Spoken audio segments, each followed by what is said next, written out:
How fast can a child learn a musical instrument compared to an adult? How fast can they learn a second or third language? They learn fast, right? Because why? How many people you hear a song and it'll take you back to when you were a child? Raise your hand. How many people it's not a song, but maybe it's a fragrance or a food that will take you back decades? Because information combined with emotion became a long-term memory, right? Because we're not logical, we're what? We don't do things logically all the time. We do things what? Emotionally, right? Because we're not logical, we're biological. Everyone wants to write this down. All learning is state dependent. That the emotional state that you feel when you're learning something gets anchored to the learning. Does that make sense? By the way, what was the state that you felt back in school?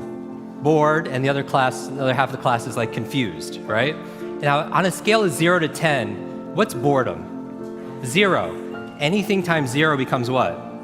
0, and that's why a lot of people don't remember what they learned. It's the emotional state. Does that make sense? We said that children are the fastest learners, right? That they have this curiosity and they play all the time. Now, it's been shown in science, the research, by playing more actually creates neurogenesis and neuroplasticity. Like Einstein didn't have a bigger brain than anyone here, but in certain areas of his brain, he had highly connectedness. He did these thought experiments where he would put himself in these brainwave states, specifically theta state. That's the state that you're in when you shower. That's the theta state. That's a relaxed state of creativity. You're inspired, you come up with new ideas, new things come out of you, right? And so he had more connections in certain areas. And so you could promote that by playing more. We live in an age where it's not your muscle power, it's more your mind power. The faster you can learn, certainly the faster you can earn, but not just financially, in all the areas of your life. I remember recently, I got to introduce two of my modern day superheroes. It was Stan Lee. And we're going to dinner. I remember asking Stan, I was like, I have to know, you've created all these incredible superheroes. Who's your favorite? And he looks at me without a blink, he's like, Iron Man. And then he's like, Jim, who's your favorite superhero? I was like, Spider-Man. And without a pause, he says, with great power comes... The opposite is also true. With great responsibility comes great power.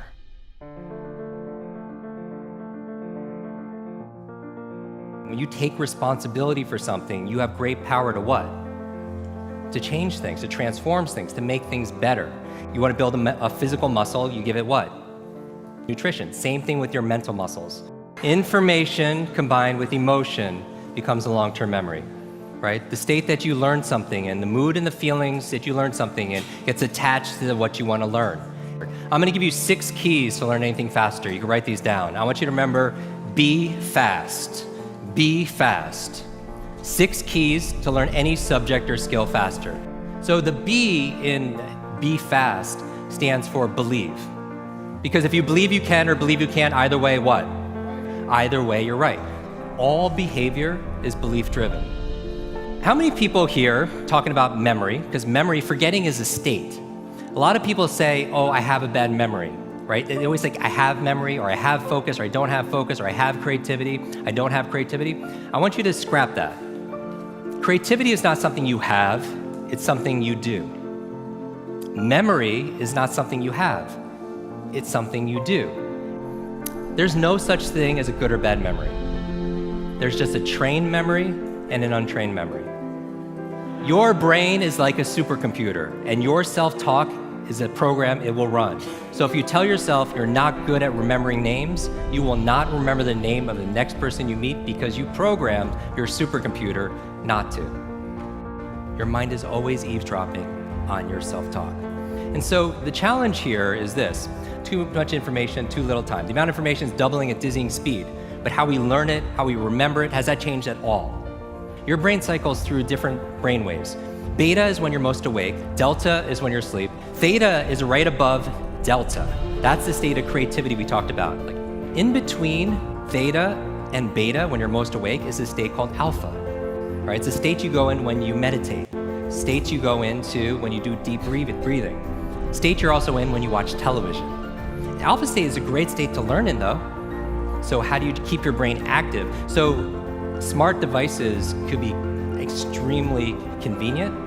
I'll give you a third villain: digital dementia. This is the idea that we're outsourcing our brains to our smart devices. We're so reliant on our smartphones that our smartphones are making us stupid. It's convenient. I don't want to memorize 500 phone numbers, but we've lost the ability to memorize one. There is no learning without remembering. So B is believe. Believe you can, believe you can. Now the E, I'm gonna go through these really fast, is exercise. Exercise. And what I mean by this is I mean physical exercise. Because your brain, the primary function of your brain is to control your movement. As your body moves, your brain grooves. If you want to learn any subject or skill faster, the F is to forget. Forget. A lot of people don't learn faster because they feel like they know it already, right? So you want to forget about anything else than what you're learning here, temporarily. The A in fast stands for active. You take notes, you ask questions, you participate in it. The S in fast stands for state, that all learning is state dependent. All learning is state dependent. I never want to learn in a bored state, right? Most people, like when they read, they're in a bored state. People wonder why they don't remember what they read. So control your state. Finally, the T in fast and B fast stands for teach. You learn with the intention of teaching it to somebody else. If you had to teach this to somebody when you got back home, your team, your family, your friends, would you learn it differently, right? So you learn with the intention of teaching to somebody else. Because when you teach something, you get to learn it twice. Let me close with this. When I got home, there was a package waiting for me. I opened up. I don't know if you could put the slide on, please. I opened it up and there's this photograph. There's a photograph of me and the entire cast of X-Men. And even better than Halle Berry and Jennifer Lawrence and everything that's on there was the note from the chairman. It said this: Jim, thank you so much for sharing your superpowers with all of us. I know you've been looking for your superhero school since you were a kid. Here's your class photo.